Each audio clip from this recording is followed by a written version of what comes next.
बहू का चाइनीज खाना। रचना की शादी अगले महीने भोपाल के अजय से होने वाली है। रचना अपने परिवार के साथ एक छोटे से शहर में रहती है। स्वभाव से वो काफी सीधी सादी और भोली है, इसलिए उसकी मम्मी उसे शादी से पहले कुछ जरूरी बातें सिखा रही है। रचना बेटी, अब तुम ससुराल जाने वाली हो और हर घर के कुछ नियम कानून होते हैं जो तुम्हें जल्द से जल्द समझने जरूरी है। लेकिन मेरे पास एक गजब का नुस्खा है जो हमेशा काम आएगा। वो क्या है मम्मी? सुनो, जैसे पति के दिल का रास्ता उसके पेट से होके गुजरता है ना, ठीक उसी तरह से सास के दिल का रास्ता उसके मुंह से होके गुजरता है। मैं समझी नहीं मम्मी।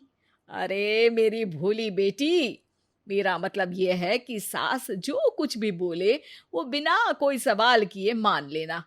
इससे सास भी खुश हो जाएगी और नए घर में तुम्हें कोई भी दिक्कत नहीं आएगी। ओह अच्छा मम्मी, मैं आपकी बात समझ गई। और बेटा तो खाना बनाने में थोड़ी कमजोर है, इसलिए ये रेसिपी बुक ले। इसमें से देख देख के अपने ससुराल वालों को नए नए पकवान खिलाना। शादी होने के बाद रचना अपने ससुराल आ जाती है और अपनी माँ की सिखाई हुई बातें याद करने लगती है। अरे बहू, जरा इधर तो आना। जी सासू माँ, आपने बुलाया? हाँ बहू, जरा मार्केट जाके 1 डज़न केले तो लेकर आ जाओ। जी सासू माँ, मैं अभी मार्केट जाकर 1 डज़न केले लेकर आती हूँ। रचना घर से मार्केट के लिए निकलती है कि तभी सास पीछे से जोर से आवाज लगाती है। अरे बहू, साथ में आम और तरबूज भी लेते आना। जी सासू माँ। रचना मार्केट जाकर 1 डज़न केले लेती है और सोचने लगती है, सासू माँ ने ये तो बताया नहीं कि आम और तरबूज कितने लाने हैं। अरे मैं भी कितनी पागल हूँ, 1 डज़न केले कहे हैं तो आम और तरबूज भी तो 1-1 डज़न ही होंगे ना। वाह रचना वाह, तुम्हारे दिमाग का तो जवाब नहीं। अब तो सास के मन की बातें भी समझने लगी हो तुम। घर जाते जाते रचना केले के साथ साथ 1 डज़न आम और 1 डज़न तरबूज भी ले जाती है। सासू माँ, मैं आ गई और ये देखिए सारा सामान भी ले आई हूँ। सास कमरे में इतने सारे तरबूज देखकर हैरान हो जाती है और बहू से कहती है, अरे मेरी भोली बहू, 1 डज़न तरबूज क्या पूरे मोहल्ले के लिए लाई हो? कब तक खाएंगे हम इतना सारे तरबूज? पर सासू माँ, आप ही ने तो कहा था। अरे बहू, मैंने 1 डज़न केले कहे थे, 1 डज़न तरबूज नहीं। पर सासू माँ। अरे जाओ, जाके अपना काम करो। अगले दिन बहू बैठे बैठे अपनी माँ की दी हुई रेसिपी बुक में से कुछ पढ़ रही होती है, तभी उसकी सास वहां आ जाती है। अरे क्या कर रही हो रचना बेटी?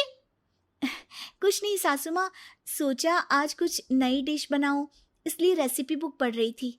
अरे वाह बहू वाह, काफी अच्छा ख्याल है तुम्हारा। लेकिन एक बात ध्यान में रखना, इन किताबों में अक्सर कई प्रिंटिंग की गलतियां होती हैं, इसलिए खाना तैयार करने से पहले अपने दिमाग का भी इस्तेमाल करना। सिर्फ किताब के भरोसे मत रहना। जी सासू माँ, आपका हुक्म सर आंखों पर, मैं पूरा ध्यान रखूंगी। अरे यह हुई ना बात।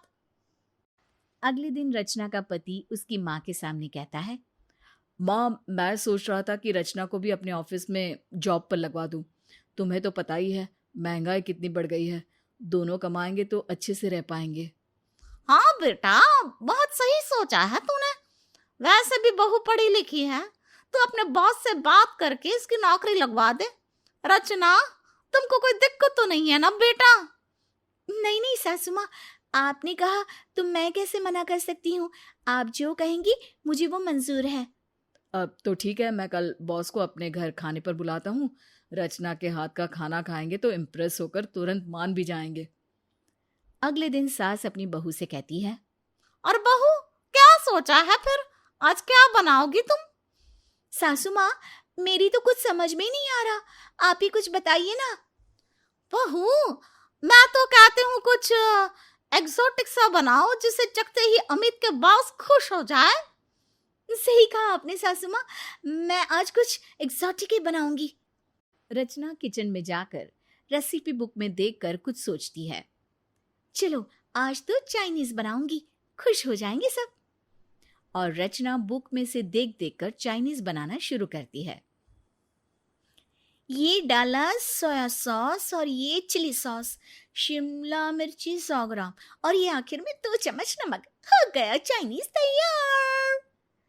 रचना अपने पकाए हुए चाइनीज को देखकर कुछ सोचने लगती है। पर सासू माँ ने कहा था कि किताब की रेसिपी पर निर्भर मत रहना और अपने दिमाग का भी इस्तेमाल करना। अरे हाँ, अब समझ में आया कि ये चाइनीज में मैंने चाय तो मिला ही नहीं। अच्छा हुआ रचना, याद आ गया, वरना अमित की बॉस क्या सोचते। और इसके बाद रचना बनाए हुए चाइनीज में चाय मिला देती है कि तभी अमित की आवाज आती है। अरे रचना, हम बॉस आ गए हैं, जरा जल्दी से खाना लगा दो। हाँ अभी लाई। रचना अपनी बनाई हुई डिश बाहर ले जाकर सबको परोसती है। अरे वाह, क्या बात है, चाइनीज सूप, आज तो मजा आ जाएगा। अरे अमित, तुम भी लो भाई। चाइनीज खाकर चाय का स्वाद आते ही बॉस का मुंह ऐसा हो जाता है मानो किसी ने महल का सपना दिखाकर झोपड़ी में भेज दिया हो। अरे रचना, ये क्या बना दिया तुमने? तुम क्या हमें जीते जी मारना चाहती हो? ये चाइनीज में चाय कौन मिलाता है? मुझे लगा कि नाम में ही चाय है तो मैंने उसमें चाय मिला दी।